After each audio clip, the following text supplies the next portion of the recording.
Welcome to qnawire. Mass per unit length is just equal to m over L. We know that the mass can be expressed as the density times the volume over L, which equals density times pi diameter over 2 squared times L over L, which equals, I'm actually going to solve for mass now because we're going to need it later, 0.00494 kilograms over L, 0.8 meters. So our mass per unit length is going to be equal to 6.17 times 10 to the negative 3 kilograms per meter. Now you can also just cancel out the L's and solve it that way too if you like, but we're going to need that mass later. Okay, B, find our force of tension. Given a fundamental frequency of 200 hertz, we can equate that to 1 over 2L times the square root of tension over the mass per unit length. And all we really need to do is rearrange and solve for T.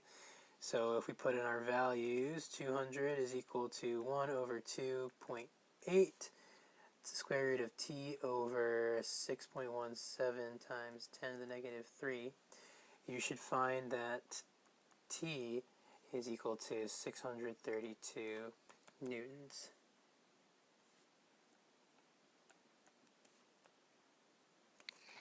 Okay, now we are going to experience a temperature change of 30 degrees Celsius, and now we need to find tension. Well, let's begin with our Young's modulus equation. F over A over delta L over L. I'm going to actually make this change of force over A, and you'll see why later. We can move some stuff around, solve for delta F, which is equal to delta L over L times Young's modulus times area.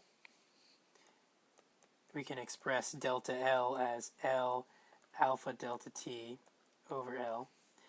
We have Young's modulus and area. The diameter does change, but since it's so tiny, it really will not affect our answer, so I'm not going to worry about that. So that's, again, just going to be pi d over 2 squared. And you should notice these L's cancel out. If you plug everything in, you should find that our delta F is equal to about 52 newtons. Note you need to convert D to meters, not millimeters. But okay, so our delta F is 52 newtons. Logically, when you think about a guitar string, originally at 80 centimeter string with pegs 80 centimeters apart, we're going to have a certain tension, which we found in part B. But now our temperature has increased, linear expansion has occurred due to this change of temperature, and our string is actually a little longer than 80 centimeters. So we can kind of reason out that a string longer than 80 centimeters in between 80 centimeter pegs is going to have less tension than a 80 centimeter string between 80 centimeter apart pegs. So we know that our delta F is actually going to act negatively.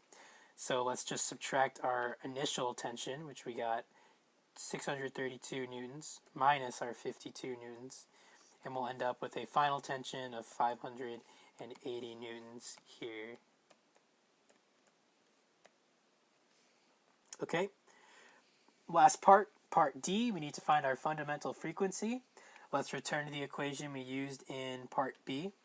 Fundamental frequency is equal to 1 over 2L times the square root of T over U. And again, we need to substitute in because we're going to have an L final and then a final mass per unit length. So it's going to be equal 1 over 2 L1 plus alpha delta T times the square root of that tension over mass over L1 plus alpha delta T. And if you remember that our value for mass that we had before, we solved for part A is 0.00494, we can just plug everything in and you should find that our fundamental frequency is equal to 192 hertz.